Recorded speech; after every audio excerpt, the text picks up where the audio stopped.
As you can see, PPC works a little bit differently from traditional advertising in magazines and on TV. You're no longer paying for a single advert, nor are you paying for exposure. Instead, you're paying directly for clicks, and that means you need to think about things a little differently. The first concept to make sure you understand is that your aim is not necessarily to get as many clicks as possible. Traditional advertising campaigns will often focus on doing anything they can to get attention and to encourage clicks. But seeing as you're going to have to pay for each click, you can actually reduce the amount you're paying in total by reducing the amount of clicks you get.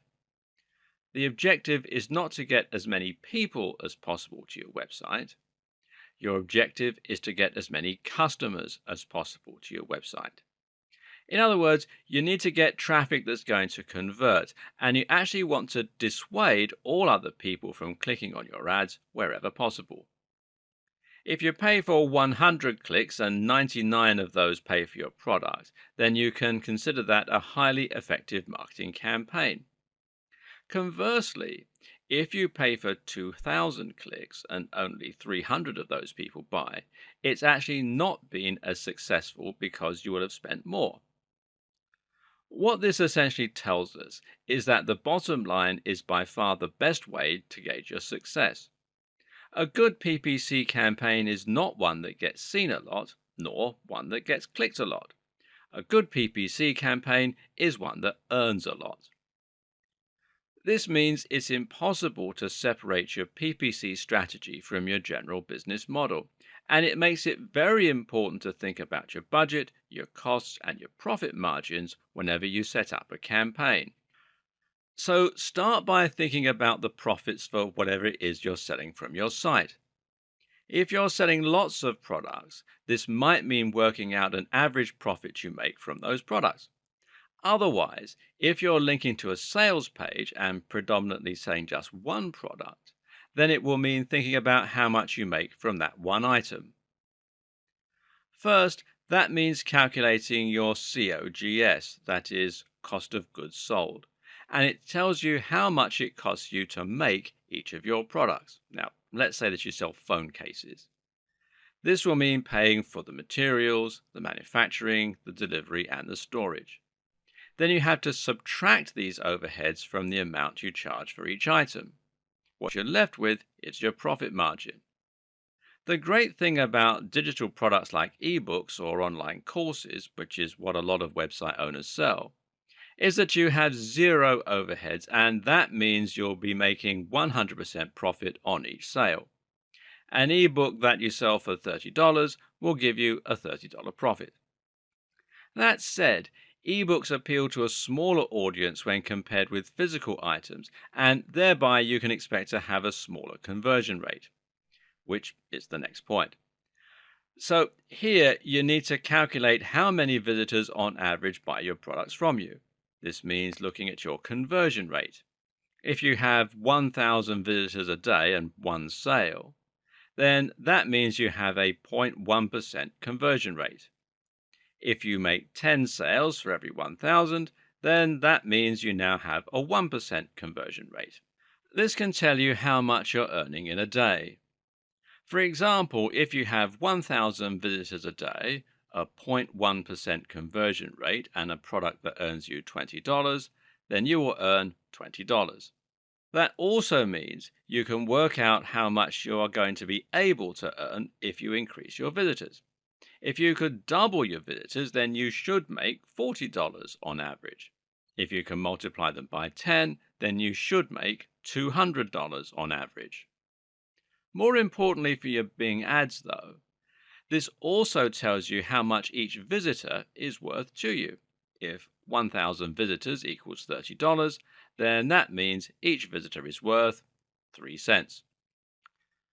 3 cents isn't a lot of money, and that's why it's so important that you think about this before you create an advertising campaign. Because if you were to go ahead with these numbers and start paying $1 per click, you'd end up losing a lot of money. Working out your numbers first is what will allow you to ensure you're making a good profit. But what you might find is that you need to tweak some things before you get started. For instance, you can increase the asking price of your product and thereby increase your profits to 5 cents or 10 cents. Better yet, you should focus on improving your conversion rates by improving the quality or desirability of your product and by improving your persuasive writing so that people who land on your site will be overcome with the powerful desire to buy your products. If you can do this, then maybe you'll be able to increase your conversion rate to 5%, thereby increasing the value of each customer by 5 times that amount. Now comes the good part. If you set your CPC to this number, the amount that each visitor is worth to you, then you literally cannot fail. Your clicks will now result in profits, and the more you raise your budget, the more profit you'll make. You're spending less per click than each visitor is worth to you. Except that isn't quite how this is going to work. Because actually, here comes the good part, it's going to work better than that. That's because the people currently on your website are all people who got there through, well, all kinds of different means. These are people who found you on social media, who typed your address in by accident, who found you on Google, or who were recommended by a friend. And that means they're going to be variably targeted. Some of those people will have zero interest in your products. And that's why it's so important you think about targeting the right kind of user in your adverts. And that's also why we're not trying to simply get as many visitors as possible. As mentioned, it's actually more important that we get lots of the right users and put off people who aren't likely to want to buy. Your objective then is to make sure that the way you design your ads is only going to appeal to potential customers. That means your text shouldn't read, "Click here for the amazing secret to losing weight." Rather, it should read, "Click here for a $30 ebook that will make you lose weight fast."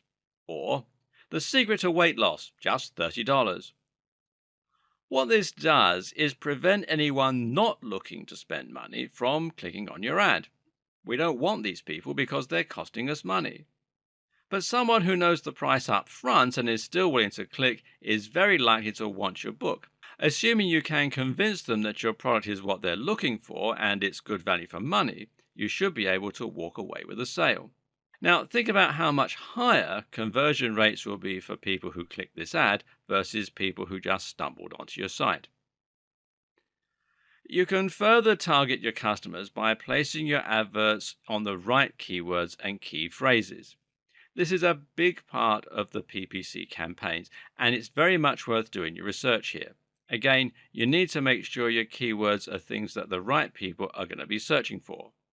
At the same time, though, you also need to keep your competition low so that the average CPC will be as low as possible. If you try and rank for, say, hotels, then you're going to be up against thousands of other businesses, some of which will have near infinite resources.